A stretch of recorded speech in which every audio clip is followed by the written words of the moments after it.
오늘 말씀은 요한복음 11장 25절에서 26절의 말씀입니다. 자, 죽은 나사로를 이제 살리시는 이제 장면인데요. 다 찾으셨으면 같이 한 목소리로 봉독하겠습니다. 예수께서 이르시되 나는 부활이요 생명이니 나를 믿는 자는 죽어도 살겠고 무릇 살아서 나를 믿는 자는 영원히 죽지 아니하리니 이것을 내가 믿느냐. 아멘. 자, 여러분들 어떻게 대답해 보십시오. 이것을 여러분들 믿습니까? 아멘. 자, 저와 여러분들이 스스로 하나님 앞에 믿음의 고백을 다 하신 줄 믿습니다. 아멘. 아셨죠? 네. 예. 자, 예수님께서 부활하셨습니다. 25절은 이제 나를 믿는 자는 죽어도 살겠고 이런 표현은 이제 육체적인 죽음을 말하는 것 같습니다. 그렇죠? 26절에는 무릇 살아서 나를 믿는 자는 영원히 죽지 아니하리라. 이것은 뭐 육체적인 죽음을 넘어선 이제 죽음을 말하는 것 같습니다. 톨스토이의 그 부활이라는 이제 소설이 있어요. 그 19세기 말에 이제 유명한 러시아의 대작가, 뭐 전쟁과 평화를 쓰고 사람은 이제 무엇으로 사는가, 그 유명한 이제 작품을 썼던 톨스토이가 1899년에 이제 이 작품을 썼는데, 제가 스토리를 잠깐 이야기하자면 그 러시아의 이제 귀족 청년이 아주 철없을 때 청년이었을 때입니다. 거기에 이제 여자 하인이 있었는데, 이제 여자 하인을 이제 임신하게 이제 만들죠. 근데 이렇게 사랑을 해주고 좀 아껴줬으면 좋은데, 그 철없을 때였던지 그 여자 하인은 이제 집에서 쫓아내고, 그 여자 하인은 결국 그 이제 몸이 더럽혀지면서 마음도 상처를 받아서 그 성매매하는 그런 일들을 결국은 하게 돼요. 그러면서 그런 일을 통해서 이제 재판에 이제 끌려오게 됩니다. 그때 또 우연인지 필연인지 그 이제 배심원으로 참석했던 그 청년 중에 하나가 바로 이 여자 하인을 쫓아냈던 그 귀족 청년이었어요. 참 스토리가 물론 이제 소설이기 때문에 그럴 수도 있겠지만, 여러분 우리 인생 가운데도 이런 일들이 많지 않습니까? 그렇죠. 그래서 어떻게 보면 소설인 것 같으면서도 그 소설이 우리에게, 인간에게 감동이 되고 또 공감이 되는 것 같습니다. 근데 그 청년이 이제 그 여인을 보면서 이제 자기의 과거의 죄를 뉘우치게 돼요. 그리고 그 여인이 형벌을 크게 받지 않도록 이제 도와주게 되고, 그 일 이후에 이제 진정한 삶의 변화를 이제 보여주면서 우리 어떤 인생 가운데 과거를 청산하고 새로운 부활의 삶을 살게 하는데 아주 감동을 주는 이제 소설이에요. 부활은 어떤 것이 전제로 하는 거예요? 죽음 없이 부활은 없는 거예요. 그렇죠? 그러니까 이 톨스토이의 부활도 어떤 과거에 죄된 것을 이제 다 이제 죽음처럼 내려놓고 이제 새로운 삶의 모습으로 부활되는 것처럼, 이 부활의 전제 조건은 이제 죽음이라는 거예요. 그렇죠? 그래서 고린도전서 15장 12절에도 그리스도께서 죽은 자 가운데서 다시 살아나셨다 전파되었거늘 너희 중에 어떤 사람들은 어찌하여 죽은 자 가운데 부활이 없다느냐. 부활은 반드시 있습니까? 있습니다. 그리고 그 부활을 다시 사시기 위해서 먼저 죽었다는 거예요. 그러면 우리가 먼저 죽음에 대해서 또 한번 의미를 이제 살펴보겠습니다. 우리 아까 이제 서두에 얘기했던 것처럼 육체적인 이제 죽음, 우리가 쉽게 생각할 수 있는데, 그러나 육체적인 죽음만 있는 것은 아니죠. 이 독일의 이제 유명한 철학자인 하이데거는 존재와 시간이라는 이제 유명한 책 속에서 시간의 흐름 속에 바로 언젠가 사람이 죽게 된다는 것이죠. 그러니까 실제적인 얘기를 하고 있는 거예요. 그럼에도 불구하고 이 죽음을 깨달았을 때, 그러니까 죽음 없는 인생을 생각하다 보면 결국은 우리가 인생의 죽음을 맞닥뜨릴 때 우리가 너무 허무하게 우리의 인생이 낙심되고 무너질 수 있다는 것이죠. 그래서 죽음을 기억하고 죽음을 준비할 때야말로 우리의 삶을 아주 실제적으로 살아갈 수 있다라는 이제 그런 얘기를 합니다. 이제 이 하이데거가 이제 유명한 말을 했는데, 죽음은 삶의 연속이고 또 삶은 또 죽음의 연속이다. 이런 말을 했어요. 물론 이제 철학적인 얘기입니다. 육체적인 죽음만을 말하는 것 같지 않은 어떤 철학적인 얘기지만, 그러나 오늘 요한복음에서 이 말하는 이 죽음은요, 육체적인 죽음 또 철학적인 죽음을 넘어서서 그야말로 영생의 삶을 내서 주님께서 얘기하고 계신 것을 믿으시기 바랍니다. 그리고 우리가 늘 죽듯이, 인간이 언젠가는 죽듯이 예수님께서도 십자가에서 죽으셨어요. 죽었기 때문에 다시 살 수 있는 길이 있는 것입니다. 할렐루야. 이것이 그래서 육체적인 죽음만을 말하는 것이 아니라, 철학적인 죽음만을 말하는 것이 아니라, 그야말로 하나님의 영적인 삶, 생명을 의미한다는 것을 깨닫는 여러분 되시기 바랍니다. 사실 그 십자가의 그 죽으심이 예수님의 죽음의 아주 특징인 것이죠. 그냥 죽음이 아니라, 그래서 이 십자가는 이제 과거 로마 시대 때 아주 극단적인 처벌의 방법이죠. 처음에 그 십자가에서 그냥 묶어놓고 이제 가볍게 때리고 이렇게 풀어주는 것에서 시작이 돼서 이제 결국은 십자가에 매달아서 죽음을 당하는 이제 극한 처형에까지 이르게 되었다고 하는데, 그래서 이 정말 끔찍한 이제 죄를 지은 사람들, 또 뭐 로마 시대 때이기 때문에 로마에 반역한 사람들, 이 십자가형을 이제 당했다고 합니다. 근데 이 이스라엘의 이 율법에서도 십자가형이 있어요. 나무에 달린 그 십자가의 그 형벌이 있습니다. 한번 찾아볼까요? 이건 찾아보면 더 마음에 와닿으실 것 같아서. 신명기 21장이에요. 신명기 21장 22절 23절입니다. 사람이 만일 죽을 죄를 범함으로 내가 그를 죽여 나무 위에 달거든 그 시체를 나무 위에 밤새도록 두지 말고 그날에 장사하여 내 하나님 여호와께서 내게 기업으로 주신 땅을 더럽히지 말라. 나무에 달린 자는 하나님께 저주를 받았음이니라. 그렇죠?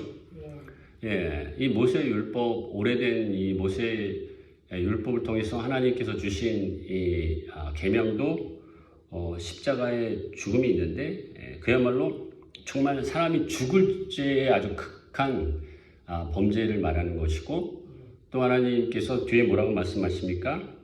나무에 달린 자가 다 하나님께 저주를 받은 것이다 라고 분명히 이제 말을 하고 있습니다.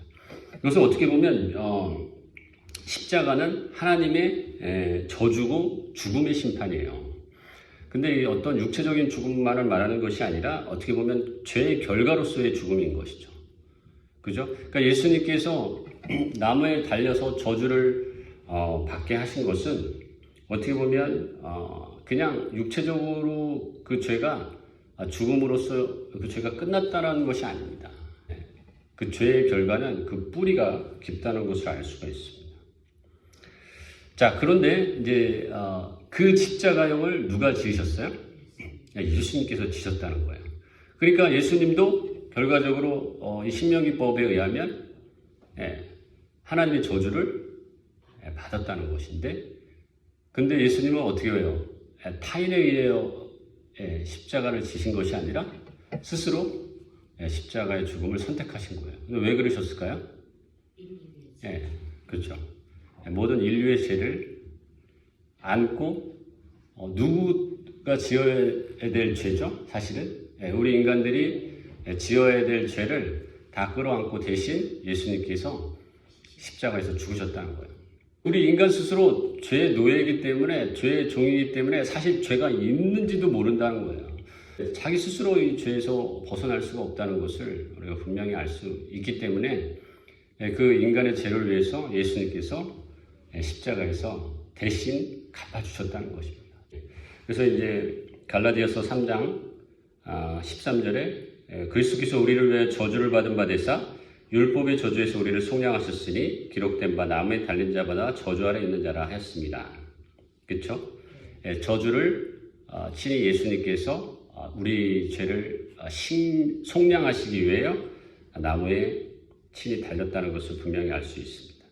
근데 아직 십자가는 그냥 죽음이지 아직 부활한 상태는 아니라는 거예요.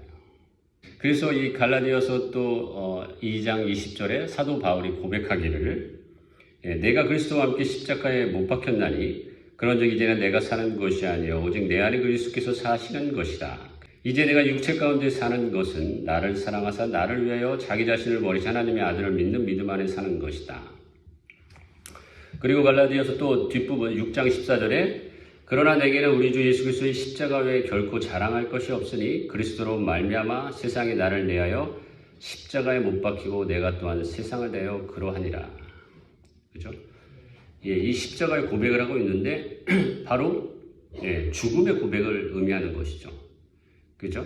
이것은 어떻게 단순하게 육체적인 죽음을 말하는 것이 아니라 이 갈라디아서 2장 20절과 6장 14절 보면 내가 그리스도와 함께 십자가에 못 박혔나니, 그죠? 그런즉 이제 내가 사는 게 아니야. 그러니까 뭐에 대한 죽음이에요? 내 자아에 대한 죽음이에요. 과거에 죄된 나의 모습에 대한 죽음인 것이죠. 그리고 뒷부분에 또 6장 14절에 세상이 나를 대하여 못 받고 내가 또한 세상을 대하여 죽었다라는 거예요. 그러면 또 어떤 것에 대한 죽음이에요? 이 세상에 대한 세상의 죽음이에요. 이 죄된 세상에 대한 죽음이에요. 근데 종합해 보면요. 여러분 내 자아는 뭐예요? 내 내부의 세상을 말하는 거죠. 그죠? 내 자신의 세계. 그리고 외부적인 것은 이 밖의 세상. 그러니까 내부적으로 외부적인 이 세상에 대해서 모두 이제 죽었다는 의미인 것이죠. 이해되시죠? 예. 자, 여러분 실제로 우리가 죽을 수 없으니까, 그렇죠? 짐승에게 안수해서 짐승이 대신 죽게 됐던 구약의 제사처럼 예수님께서 우리를 위하여 우리가 원래 죽어야 되는데 대신 죄 없으신 주님께서 스스로 죽음의 길을 선택했다는 것을 통해서 우리의 죄를 완전히 깨끗게 했다는 것을 여러분 믿으시기 바랍니다. 예. 그래서 십자가는 바로 죽음을 의미하는 거예요. 할렐루야. 내 자아와 또 이 세상에 대한 이 결단, 이 단절을 의미하는 것입니다. 그러니까 내부 세계든 외부 세계든 죽음으로써 단절하는 것이. 할렐루야. 저 여러분들이 이 죽음, 여러분에 있는 자아와 이 세상에 대해서 생각하는 그 무엇을 위해 죽어야 되는가? 여러분들이 죽어야 될 그 십자가가 무엇인가? 여러분 생각하는 여러분 되시기 바랍니다. 내가 내 내부의 세계에서 내 자아를 통해서 아직도 죽지 못하는 부분이 무엇인가? 이 세상에 대해서, 저 밖의 세상에 대해서, 그 죄된 그 유혹의 세상에 대해서 또한 죽어야 될 것이 무엇인가를 생각하는 여러분의 십자가가 무엇인지를 여러분 깨닫는 여러분 되시기 바랍니다. 아직 십자가는 부활로서 아직 부활에 들어간 건 아니에요. 그야말로 죽음을 의미하는 것입니다. 우리 아까 처음에 십자가를 찬양한 것처럼 십자가의 죽음이 없으면 부활로 갈 수가 없어요. 새로운 생명을 경험할 수가 없습니다. 그러니까 여러분 어떻게 해야 돼요? 여러분 내 자아 가운데 내려놔야 될 부분이 있어야 된다는 거예요. 아직도 내려놓지 못한 부분이 있습니까? 아직도 저 죄악 세상에서 나를 유혹하는 것 아직도 내려놓지 못한 부분이 있습니까? 자, 할렐루야.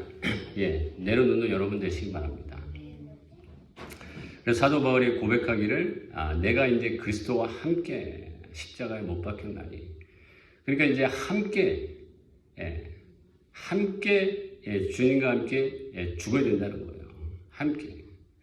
그래서 함께 고난도 주님과 함께 고난을 받고 또한 그 고난을 통해 또 나중에 하나님께 영광도 함께 받아야 될 것을 여러분 소망하는 여러분 되시기 바랍니다. 그러니까 십자가의 시작은 뭐예요? 십자가는 죽음을 의미한다 그랬죠? 이 죽기까지 예수님께서는 십자가의 어떤 길을 걸어가셨는데 바로 십자가의 고난을 경험하셨어요. 그러니까 우리 인생 가운데 여러분 자신의 내려놓지 못한 그 십자가가 그 죽음을 경험하기 위해서는 십자가의 고난부터 시작된다는 거예요. 그러니까 여러분 내려놓으려고 하면은 고난과 고통이 따른다는 것을 여러분 기억하는 여러분 되시기 바랍니다.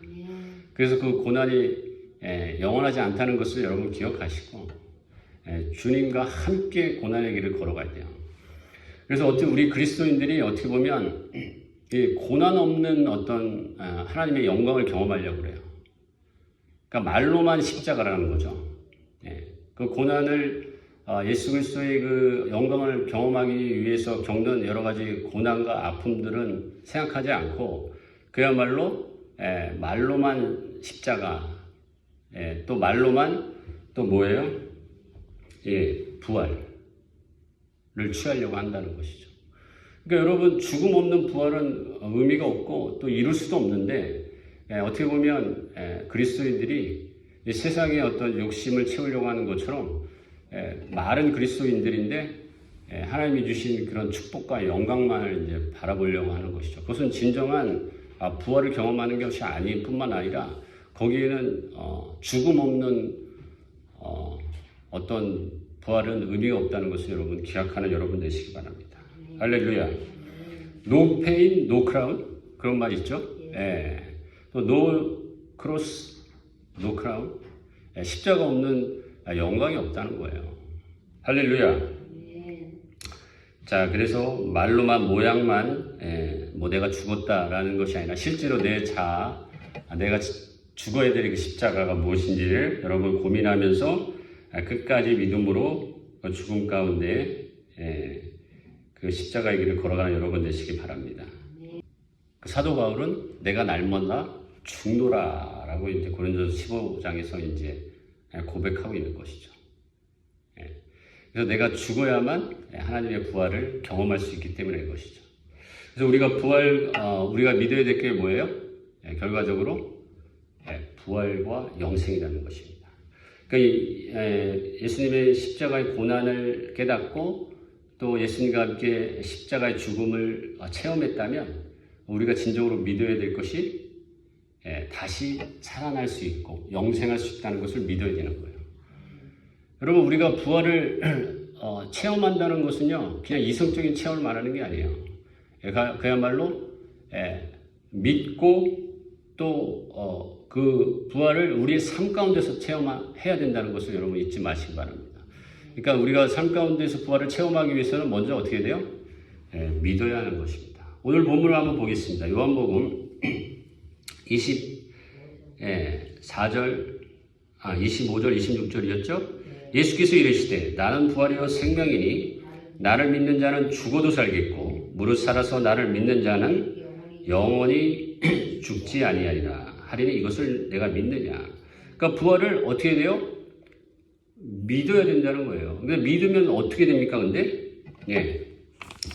자 40절 한번 보겠습니다. 요한복음 11장 40절 예수께서 이르시되 내 말이 내가 믿으면 하나님의 영광을 보리라 하지 아니하였느냐. 그러니까 왜 믿는 거예요? 하나님의 영광을 믿게 되면 체험할 수 있기 때문인 것입니다. 자, 요한복음 11장 4절 볼게요. 죽은 나사로의 그 병에 대해서 예수님께서 뭐라고 말씀하십니까? 예수께서 들으시고 이르시되 11장 4절 이 병은 죽을 병이 아니라 뭐라고요? 하나님의 영광을 위함이요 하나님의 아들이 이로 말미암아 영광을 받게 하려 함이라 하시나. 그러니까 이 요한복음 11장 이 죽은 나사로를 살리시는 이 스토리의 전체 처음에부터 뭐라고 그랬어요? 이것은 죽을 병이 아니라 하나님의 영광을 또 예수님이 하나님의 아들로서의 영광을 받게 하기 위해서 그 목적이 영광이 있다는 것을 분명히 보여주고 있고 그 뒷부분에 내가 믿으면 하나님의 영광을 보리라. 그러니까 이 스토리의 핵심 내용이 뭐예요? 하나님의 영광이에요. 근데 그 하나님의 영광을 경험하기 위해서 어떻게 해야 돼요? 믿어야 되는데 뭘 믿어야 되냐? 오늘 본문의 말씀이 그 가운데 핵심이에요. 나는 부활이요 생명이니 나를 믿는 자는 어떻게 된다고요? 죽어도 살겠고 무릇 살아서 나를 믿는 자는 영원히 죽지 아니하리라. 그러니까 부활이요 생명이고 그것을 믿어야 되고 여러분 육체적인 죽음을 넘어서서 하나님의 부활을 믿으면 영생할 수 있다는 것을 보여주고 있고 그것을 믿어야 된다라고 분명히 말하는 거예요. 그러니까 부활은 어떤 그 시작은 바로 믿음에서 시작된다는 것이에요. 할렐루야. 그래서 바로 그 부활의 의미는 무엇입니까? 죽음에서의 승리를 말하는 것이죠. 그러니까 예수님께서 어떻게 했어요? 십자가에서 죽으심은 거기서 끝난 것이 아니라 부활하셨죠. 3일 만에. 그것은 뭐예요? 죽음을 이기셨다는 거예요. 할렐루야. 그것이 이제 부활의 진정한 의미인 것입니다. 그래서 고린도전서 15장 26절에 이런 말씀이 나요. 맨 나중에 멸망받을 원수가 무엇이냐? 사망이니라. 그러니까 예수님께서 사망을 깨뜨리시고 부활하셨다는 거예요. 할렐루야.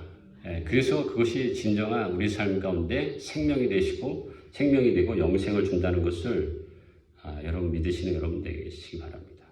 로마서 10장 9절에 내가 만일 내 입으로 예수를 주로 시인하며 또 하나님께서 그를 죽은 자 가운데 살리신 것을 믿으면 내 마음에 믿으면 무엇을 얻는다고요? 구원을 얻나니. 두 가지를 말하고 있죠. 예수를 주로 시인하고 하나님께서 예수님을 그를 죽은 자 가운데서 살리신 것을 믿느냐. 그죠? 뭘 믿어요? 죽은 것만 믿는 게 아니죠. 죽은 자에서 살리신 것을 믿어야 된다는 거예요. 그러면 결국은 그 삶의 주인이 누가 됩니까?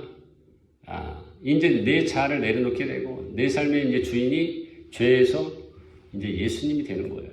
그것이 바로 영생하고 구원할 수 있는 것입니다. 고린도전서 15장 17절에 그리스도께서 다시 살아난 일이 없으면 너희의 믿음도 헛것이요. 헛되고 너희가 여전히 죄 가운데 있을 것이다.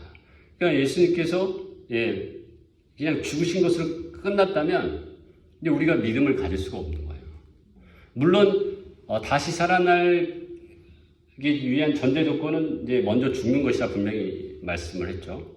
물론 부활하기 위해서는 먼저 죽어야 되는 것은 분명합니다. 그러나 거기서 끝난다면 우리의 믿음을 더 이상 가질 수가 없는 것이죠. 소망을 가질 수 없는 거죠.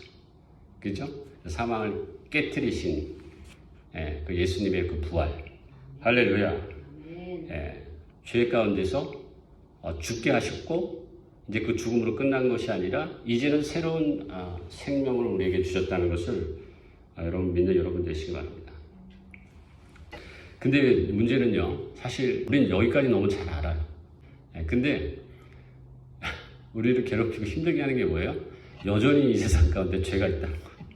그러니까 여전히 죄 가운데 있는 환경이기 때문에 우리는 여전히 주님과 함께 그 삶을 살아가지 않으면 방법이 없습니다. 이게 현실입니다. 고린도전서 15장 31절, 34절에 그렇게 얘기를 하고 있죠. 제가 읽어드리겠습니다. 형제들아, 내가 그리스도 예수 우리 주 안에서 가진 바 너희에 대한 나의 자랑을 두고 단언하노니 나는 날마다 죽노라.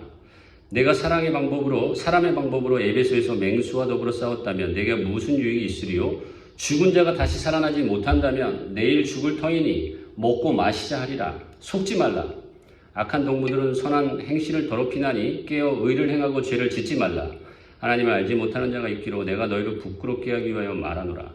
그러니까 이 세상의 죄는 아직도 우리를 유혹합니다. 그래서 사도 바울이 뭐예요?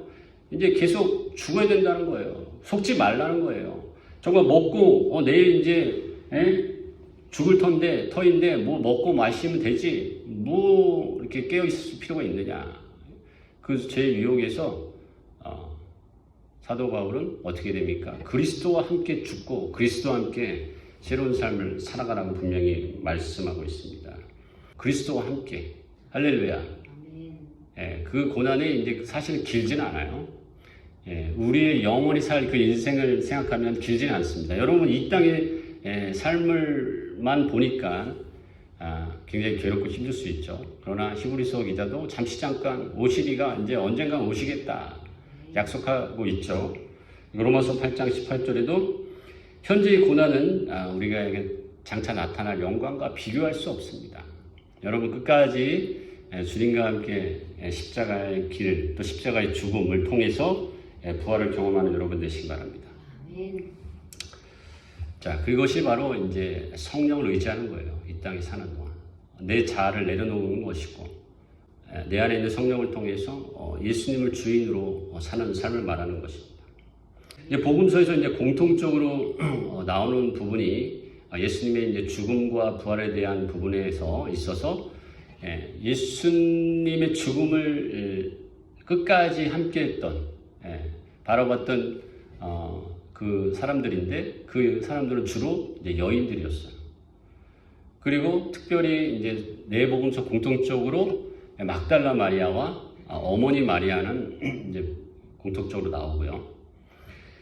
그 다음에 이제 마태복음에서는 이제 세베대의 아들의 어머니에 대해서 이렇게 또 추가로 나와요. 그리고 마가복음은 이제 살로메라는 이제 여인이 나오는데, 그래서 이제 어떤 학자들은 그 세베대의 아들의 어머니를 이제 살로메라 이렇게 마가복음과 그 내용과 이제 흡사하거든요. 그런데 이제 정확한 근거는 없어요. 딱 그 부분만 이렇게 나와 있기 때문에 어떻게 세베대의 아들 어머니를 이제 마태복음에 얘기했다고 그러고 같이 있었던 여인 중에서 마가복음은 살로메라고 했기 때문에 이 두 내용을 가지고 어떻게 세베대의 아들의 어머니를 살로메라고 할 수 있겠습니까? 사실 그것은 정확한 근거가 되지는 않지만 또 그렇게 보는 학자들도 있습니다. 또한 또 누가복음엔 요한나라는 이제 여인이 나오고, 요한나는 이제 누가복음에 보면은 이제 8장에 보면 예수님께서가 제자들의 사역을 도왔던 여인으로 나와요. 그 다음에 이제 오늘 이제 본문의 그 요한복음은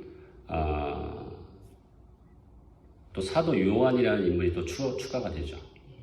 그리고 또 여기서 이제 예수님의 이모라는 말이 나오는데 그 이모를 이 살로메로 보는 학자들이 있어요. 그러니까 세베대의 아들의 어머니와 살로메와 예수님의 이모.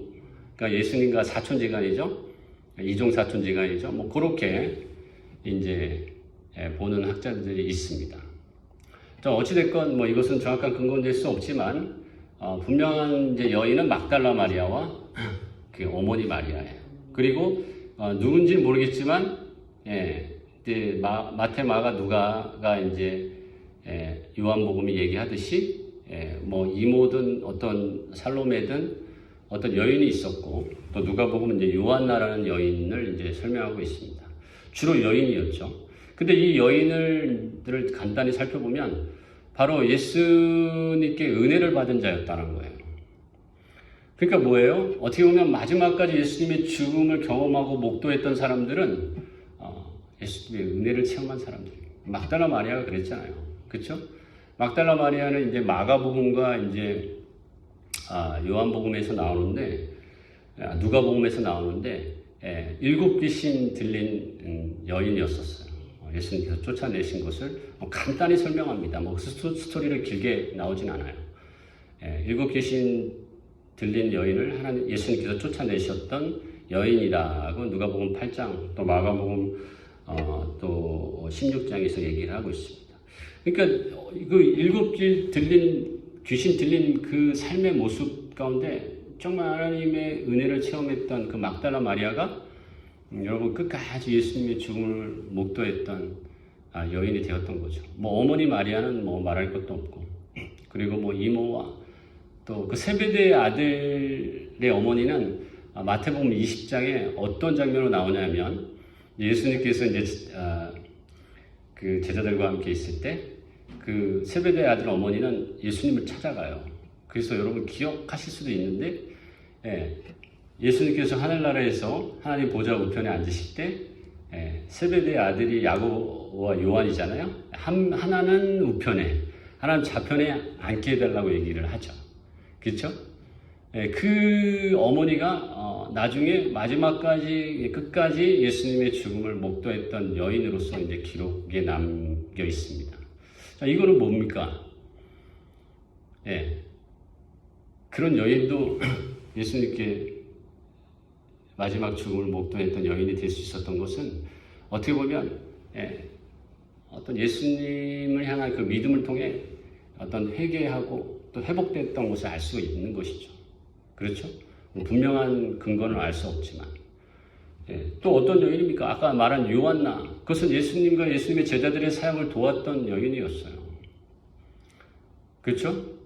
그러니까 마지막에 그 죽음을 함께 했었던 그 여인들은 결국 어떤 사람들이에요? 어떤 사람들은 끝까지 예수님과 함께 했던 사람들이라는 거죠. 사역을 도왔고 또 막달라 마리아도 은혜를 입었고 또 그다음에 세베대 아들 그 어머니도 결과적으로 회개하고 죽게 돌아왔다는 것이죠.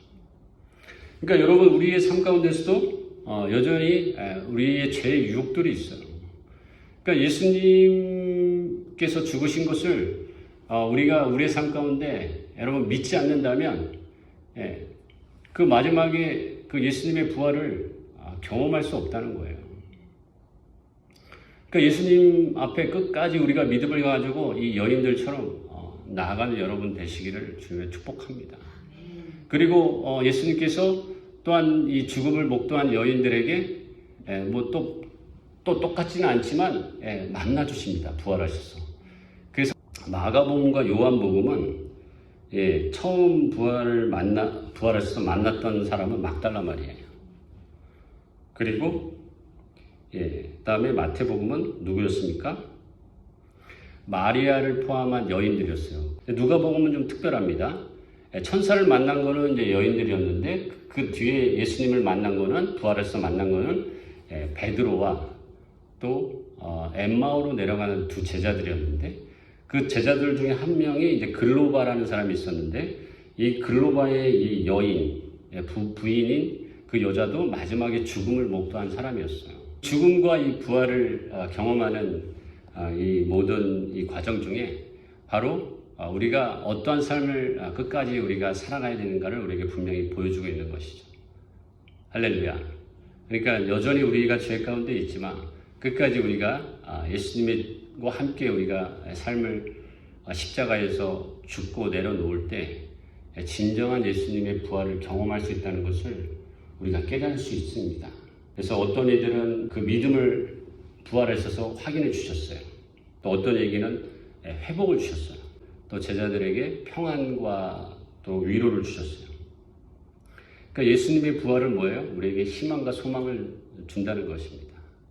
여러분, 끝까지 우리의 삶 가운데 죄의 유혹이 있을지라도 포기하지 마시고 정말 주님과 함께 동행하면서 죽고 여러분 부활하시는 그 영원한 생명을 믿고 나아가면 진정한 그 부활의 주님께서 우리에게 평안과 안식이 된다는 것을 믿는 여러분 되시기 바랍니다.